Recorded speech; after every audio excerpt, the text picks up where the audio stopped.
Saludos a todos y a todas, amigos del movimiento y de la familia de Nazaret. Me presento para los que no me conocen, mi nombre es Juan Carlos Tupia, soy sodalite, vivo acá en la comunidad de Guayaquil hace 2 meses y estoy muy contento y alegre de poder compartir con todos ustedes este espacio de fe, de intentar unos a otros nutrirnos en la fe, en el camino de nuestro crecimiento espiritual.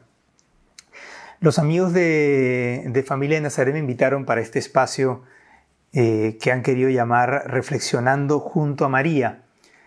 Y creo que ya el título de este espacio nos puede decir mucho como contexto, como ambiente en el cual nos encontramos de manera virtual, pero siempre de manera espiritual muy unidos. Porque lo que intentaremos hacer es justamente eso, es decir, entrar en la escuela de María. ¿Qué significa reflexionando junto a María? Que es un poco el título del espacio, o que creo que puede ser una clave de lectura de este espacio. Es aprender cómo María vivía su vida y la vida espiritual. Para María, reflexionar no era únicamente un ejercicio como de la cabeza, ¿no? Me daba la impresión que para alguno la palabra reflexión suena como a una cuestión del cerebro, ¿no? O una cuestión medio solo intelectual. La Sagrada Escritura nos regala con mucha fineza qué significa para María esta actitud de reflexionar, diciendo que todo lo que iba viviendo recuerdan seguramente el pasaje de San Lucas, lo dice en 2 ocasiones, que María guardaba todas las cosas y las meditaba en el corazón. Entonces eso es lo que queremos también intentar hacer juntos en este espacio. Aprender junto con ella, de ella, a guardar todas las cosas que vamos viviendo, que Dios va realizando, y a meditarlas en el corazón. Un detallito sobre esta palabra meditar en el corazón. No sé si todos saben, pero la Biblia fue escrita, al menos el Nuevo Testamento, en la lengua griega.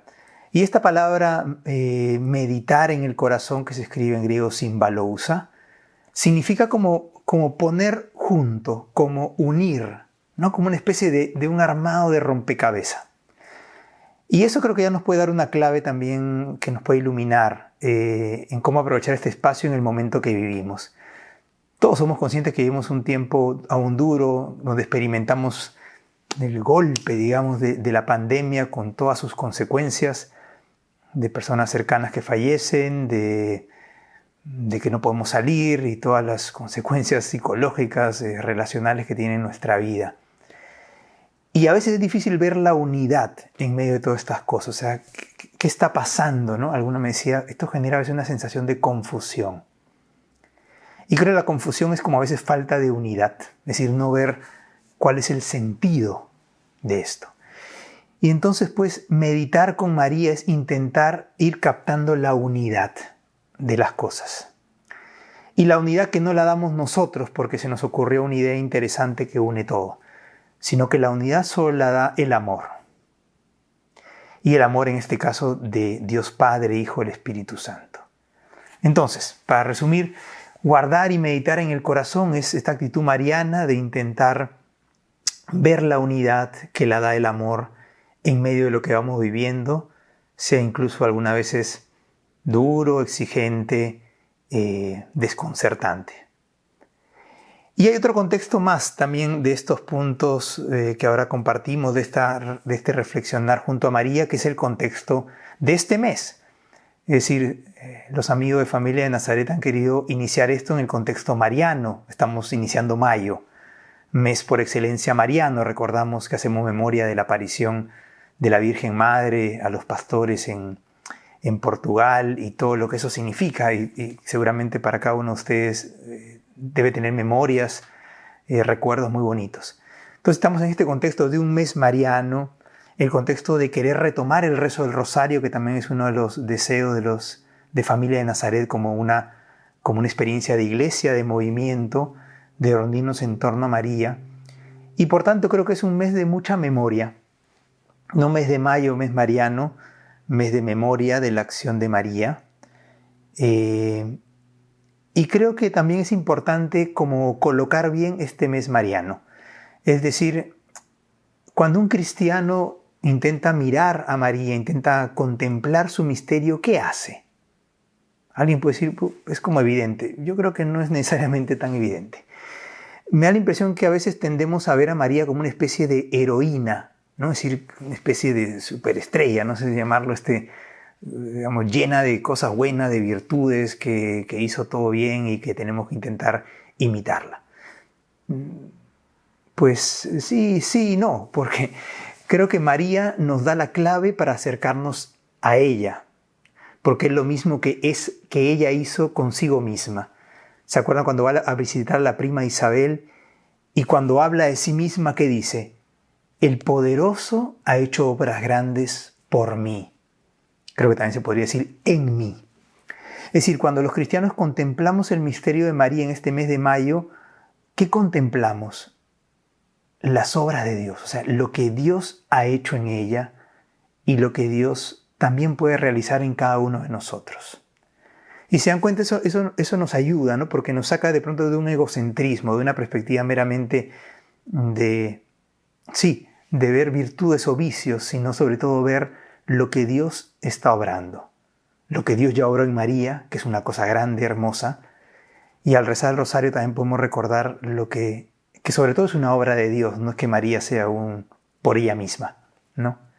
Es más, creo que María se sentiría incómoda si hablan mucho de ella misma, sin referencia al Padre, al Hijo y al Espíritu Santo. Y por tanto, aprendiendo de ella, aprender lo que Dios va obrando en nosotros. Entonces, bueno, estamos en este reflexionando junto a María, que ya un poco lo hemos colocado, en este contexto mariano del mes de mayo, de memoria, de apertura a la acción de Dios. En ese contexto, entonces, les propongo dar una mirada, pero muy, muy rápida, señalándole un par de aspectos de un par de pasajes de la Escritura que tienen que ver mucho con la presencia de María y que creo que pueden nutrir un poco nuestra fe y nuestra vivencia en este mes de mayo. Los pasajes son dos pasajes archiconocidos, entonces simplemente los menciono y no los voy a leer ni los voy a desarrollar con detenimiento porque si no me tomaría mucho tiempo. Uno es el pasaje de las bodas de Caná y otro es el pasaje de Pentecostés, el contexto de Pentecostés. ¿Por qué estos dos pasajes? Creo que por obvias razones, pero las explicito.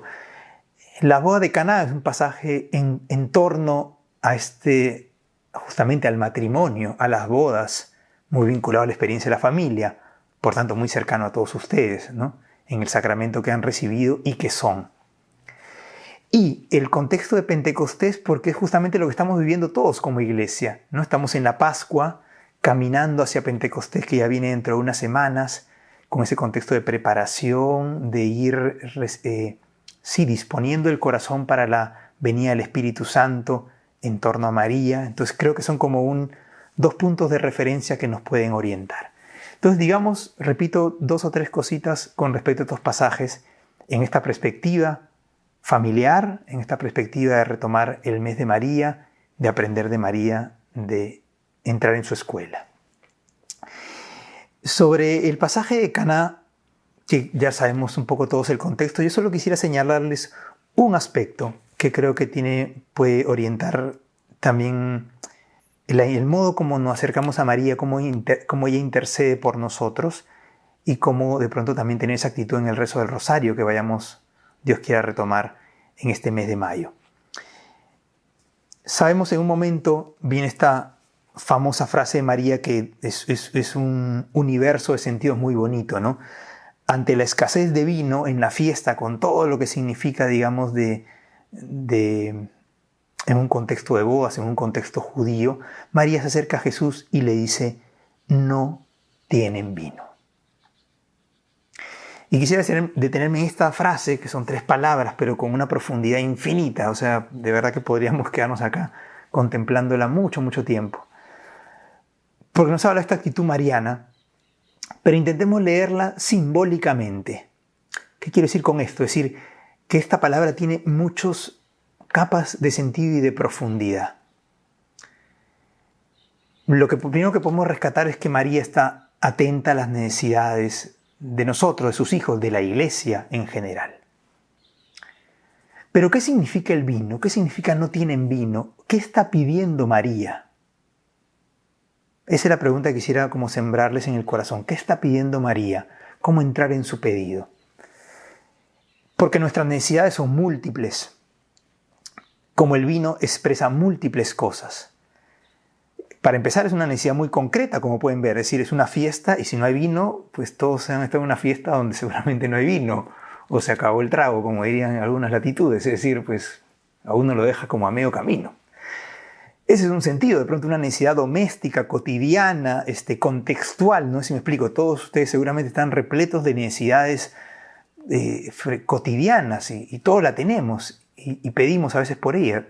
Tenemos necesidad de que se nos ayude por ella.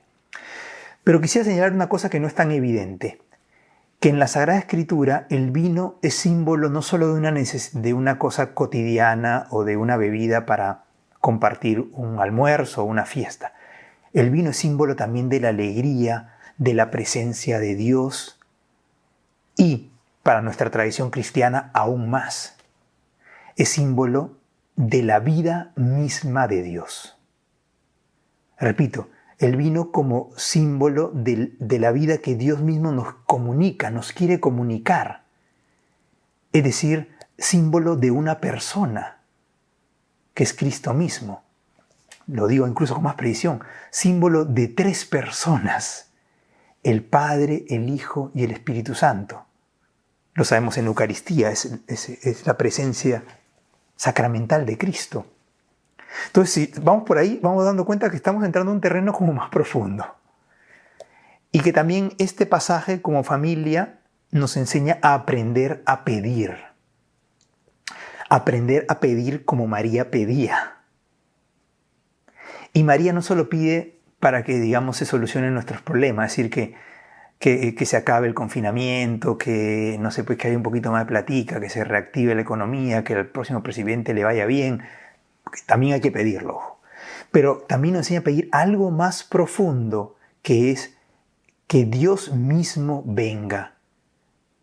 Que nuestras familias realmente reciban el vino de la vida divina. Y creo que por ahí también podemos tener presente esta consideración al entrar de nuevo en la escuela del rosario y del rezarlo comunitariamente. Pedir por eso. Aprender a pedir bien o aprender a pedir lo esencial. Y cuando uno se acerca a María, ¿qué es lo que ella más nos quiere dar? Pero ¿cuál es su tarea? ¿Cuál es su principal misión? Díganlo como quieran. Que en nosotros aparezca Jesús. Es decir, dicho en términos un poquito más teológicos, que seamos conformados a Cristo. Es decir, que seamos como Él. Y eso es lo que también hay que pedirle mucho a Dios por intercesión de Santa María, que podamos ser conformados a Cristo en medio de la situación que cada uno vive en su familia. No esperemos situaciones ideales para asemejarnos a Cristo. Asemejémonos a Cristo donde estamos, como estamos.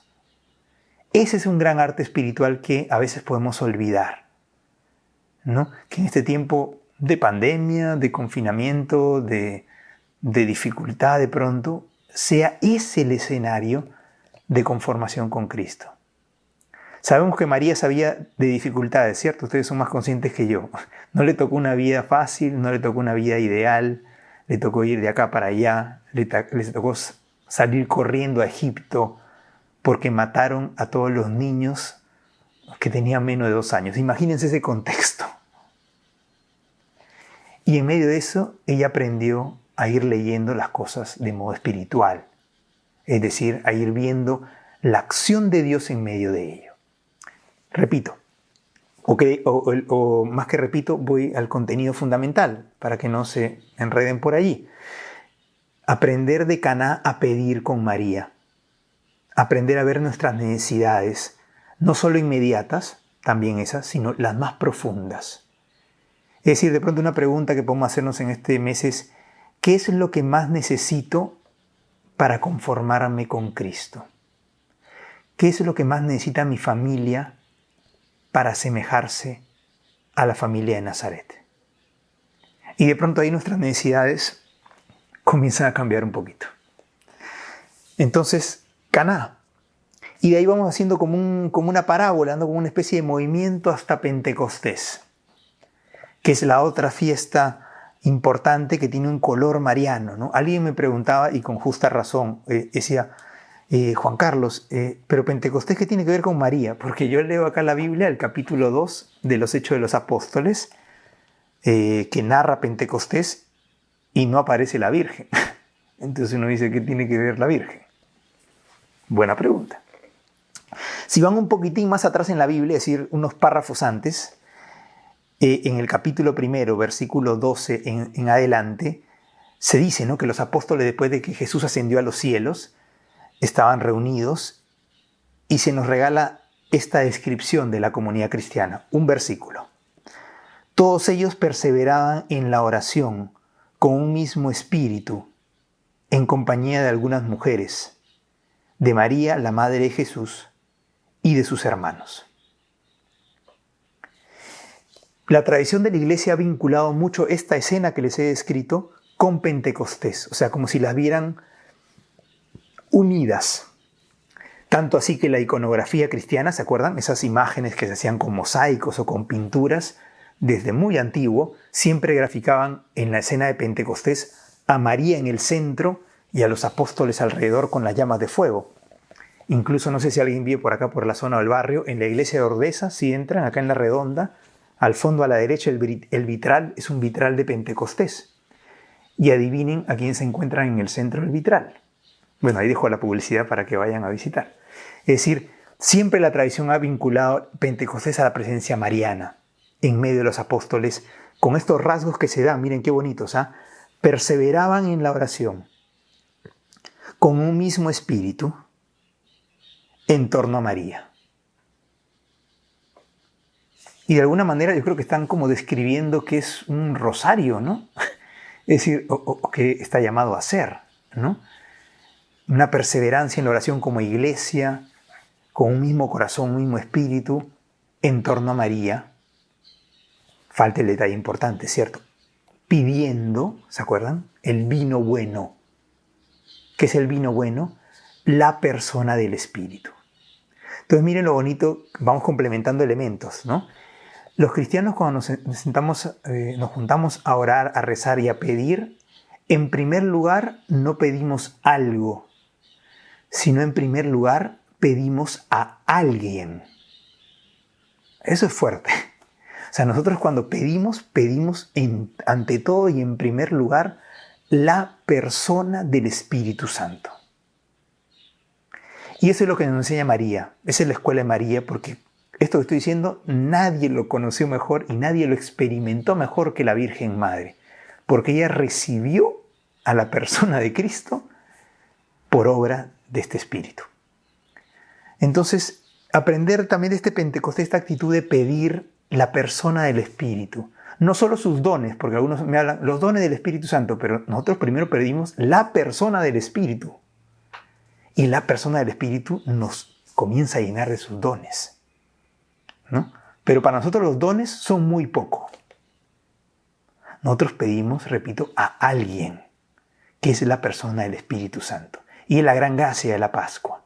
No, porque acuérdense, sin el Espíritu Santo la vida cristiana no tiene sentido. Es decir, sin el Espíritu Santo la vida cristiana va a terminar siendo una práctica de actividades, unos ritos a repetir, una actividad a hacer, unas acciones a programar, todas cosas interesantes, pero no son cristianas, porque lo que las hace cristianas es que el Espíritu está dentro, porque el Espíritu es el único que nos pasa, que nos inserta en la vida de Dios, que nos pasa de esta perspectiva a estar cerca de Dios al estar en Dios. Se le parecen, pero son muy distintos, amigos. Nosotros los cristianos no aspiramos a estar cerca de Dios. Nos queda muy corto. El proyecto de Dios era más grande, era más hermoso, es más hermoso. Es que nosotros seamos parte de Él, que existamos en Él como matrimonio, como familia, como iglesia. Entonces en eso, una vez más, María es esta gran maestra, y es en su escuela donde aprendemos. Eso es. Entonces los invito a que entremos en este ir reflexionando con María, como hemos dicho, ¿se acuerdan? Guardar y meditar en el corazón. Los invito en estos días, semanas, a repasar el pasaje de Caná, el pasaje de Pentecostés en este clima mariano. Y los invito a poder retomar esta práctica hermosísima y luminosa del rosario para que en la escuela de María podamos cada vez más abrirnos a la acción de Dios y a sus obras hermosas y grandes en nosotros. Que Dios los bendiga.